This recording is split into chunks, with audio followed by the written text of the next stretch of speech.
निर्माण तो बनाना। भौरों के गुंजार से युक्त तो गुंजित। भौरों से गुंजार से युक्त तो गुंजित। प्रायः यानी कि अक्षर। उद्यान तो फिर दोबारा तो आह्वान तो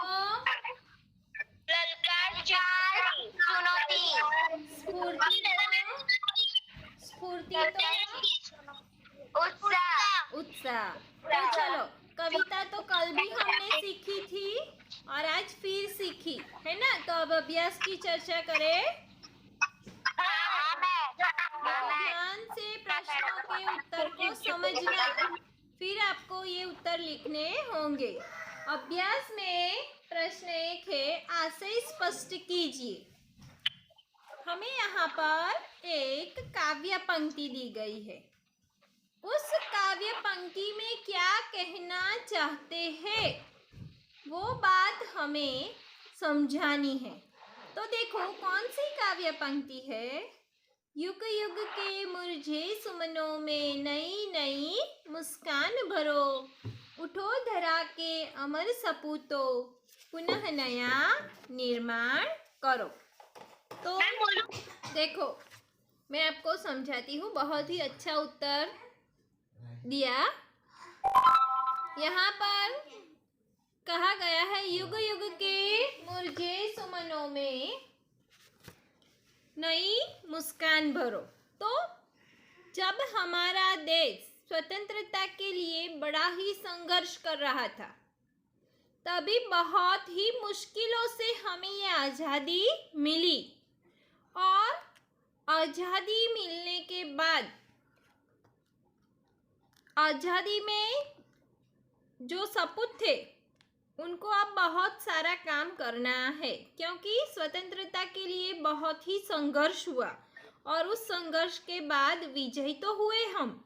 लेकिन अभी विजय होने के बाद हम देखें तो हमारे देश में बहुत बर्बादी हो गई है।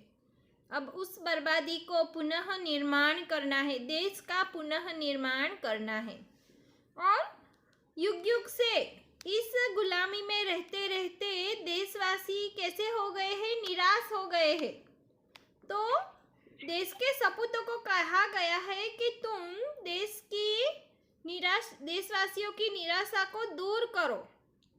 उनके मन में जो उनका मन मुरझा गया है, सुमन यानी कि फूल, तो फूल हमें यहाँ फूल में नई मुस्कान नहीं भरनी, फूल की जगह पर कौन है, हमारे देशवासी है।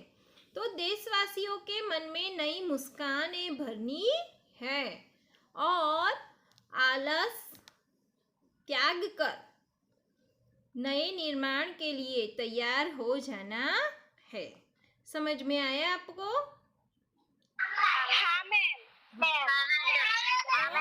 ये लिखना है। चलो आगे। कवि ने देश के सपूतों को क्या संदेश दिया है? कवि ने देश के सपूतों को क्या संदेश दिया है? तो मैं आपको समझाती हूँ। देखो इस कविता में कवि ने देश के सपूतों को कहा है कि बहुत सारे संघर्ष के बाद आज हमारे देश में नया सवेरा आया है। हमारा देश गुलामी की जंजीरों को तोड़कर अब एक नई सुबह लाया है। तो कवि को क्या है, देश के सपूतों से बड़ी बड़ी आशा है और देशवासियों को भी देश के सपूतों से बड़ी आशा है। और देश में जो बर्बादी हुई है उनको फिर से पुनः निर्माण करके नए प्राण देश में भर देने हैं और विकास के लिए आगे बढ़ना है, पुनः नया निर्माण करना है। समझे? हेलो? ओके आगे। ओके तीसरा प्रश्न देखे। हमारी राष्ट्रीय संपत्ति कौन कौन सी है?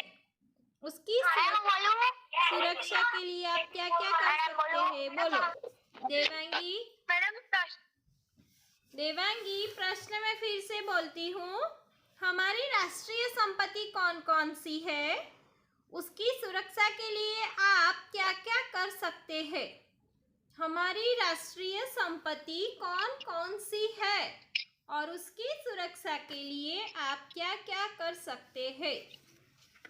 हमारी राष्ट्रीय संपत्ति शालाएं, बगीचे, बस स्टैंड, रेलवे स्टेशन और नगर पालिका जैसी है। और हमें गंदगी न करके हमें कोई भी जगह को नुकसान न पहुंचा के हमारा कर्तव्य निभाना है। हाँ, तो बहुत अच्छा उत्तर दिया। देखो, तो जो हमारी राष्ट्रीय संपत्ति कौन कौन सी है हमें पता है। बैंक, अस्पताल, रेलवे, राजमार्ग, नदियाँ, अभ्यारण्य, पुरातत्वीय अवशेष, सभी मंदिर, ये सभी हमारी राष्ट्रीय संपत्ति है। और जो जाहिर संस्थाएं हैं वो सभी हमारी राष्ट्रीय संपत्ति है और उसकी सुरक्षा रखना हमारा कर्तव्य है। रेल संपत्ति, उसको भी नुकसान नहीं पहुंचाना चाहिए। राजमार्ग जो है उनको भी नुकसान नहीं पहुंचाना चाहिए। हम लोगों को पानी का भी महत्व समझकर पानी का भी व्यय रोकना चाहिए और इस तरह हमारे देश की जो जो संपत्ति है उनका हमें ख्याल रखना चाहिए। तो इस सुरक्षा के लिए आप क्या कर सकते हैं वो ज़्यादा आप अपने विचार से भी लिख सकते हैं। समझे आप सब? हाँ या ना? हाँ मैम, समझ गए। आपको कविता अच्छे से समझ में आ गई? हाँ मैम। हाँ मैम। कविता सुनी ध्यान से आपने? हाँ मैम। आज क्या काम करना है आपको?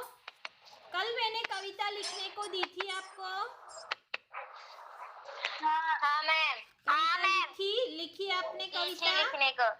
हाँ मैंने लिखी। हाँ, शब्दार्थ लिखे। हाँ।